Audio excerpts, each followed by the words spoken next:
নমস্কাৰ বন্ধু বান্ধৱীসকল, পুনৰ স্বাগতম মোৰ চেনেলটিলৈ। আশা কৰোঁ আপোনালোক সকলো ভালে আছে। আজিৰ ৰেচিপি হৈছে কলডিলৰ বৰৰ ৰেচিপি।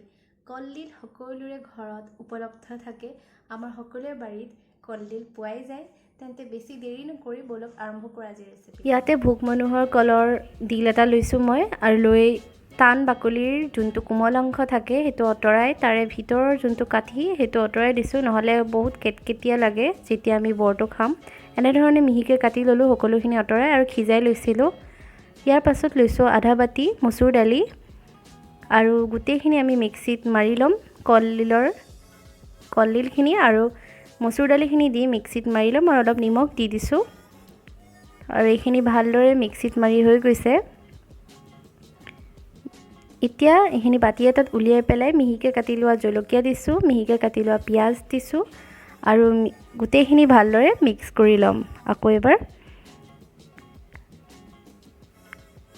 আৰু এতিয়া ইয়াতে দি দিম বেচন, আধা বাতি বেচন দিছোঁ। আপোনালোকে ইয়াৰ জেগাত পিঠাগুড়িও দিব পাৰে, পিঠাগুড়ি দিলেও একেই সোৱাদ হয়। নহৰু আৰু আদাৰ পেষ্ট দিছোঁ, জালুকৰ গুড়ি 1 চামুচ দিছোঁ, আৰু জলকীয়াৰ গুড়ি আধা চামুচ, ধনিয়াৰ গুড়ি আধা চামুচ। জলকীয়াৰ গুড়িটো ইয়াত অপশ্যনেল হয়, নিদিলেও কোনো কথা নাথাকে। গোটেইখিনি ভালদৰে মিক্স কৰি হোৱাৰ পাছত আমি ইয়াত লাড্ডুৰ আকাৰ দি লৈছোঁ। আপোনালোকে দীঘল দীঘল শ্বেপো দিব পাৰে। মিঠাতেলখিনি ভালদৰে গৰম কৰি হোৱাৰ পাছত চিমলৈ লৈ গৈ এইখিনি ফ্ৰাই কৰিম। এতিয়া ইয়াতে ৰিফাইন তেলৰ ব্যৱহাৰটো নকৰিব, মিঠাতেলত বেছি সোৱাদ হয় বৰটো।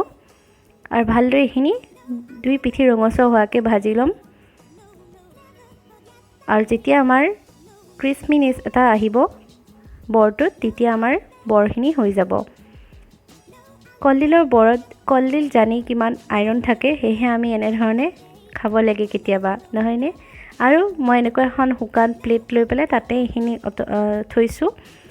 কিটচেন পেপাৰৰ ব্যৱহাৰ নকৰিব, নহ'লে ক্ৰিস্পিনেছটো নাথাকে। আৰু এনেধৰণে গোটেইখিনি মোৰ হৈ গৈছে।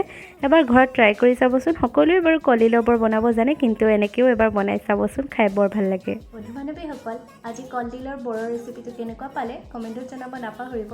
যিহেতু কলডিল আমাৰ স্বাস্থ্যৰ কাৰণে বহুতেই ভাল, সেয়ে আমি কলডিল খাব লাগে। আৰু যদি ৰেচিপিটো চাই ভাল লাগিল, ঘৰত এবাৰ ট্ৰাই কৰি চাব। আৰু যদি ভিডিঅ'টো চাই ভাল লাগিল, লাইক, শ্বেয়াৰ এণ্ড ছাবস্ক্ৰাইব কৰি দিব নাপাহৰিব। Bye bye.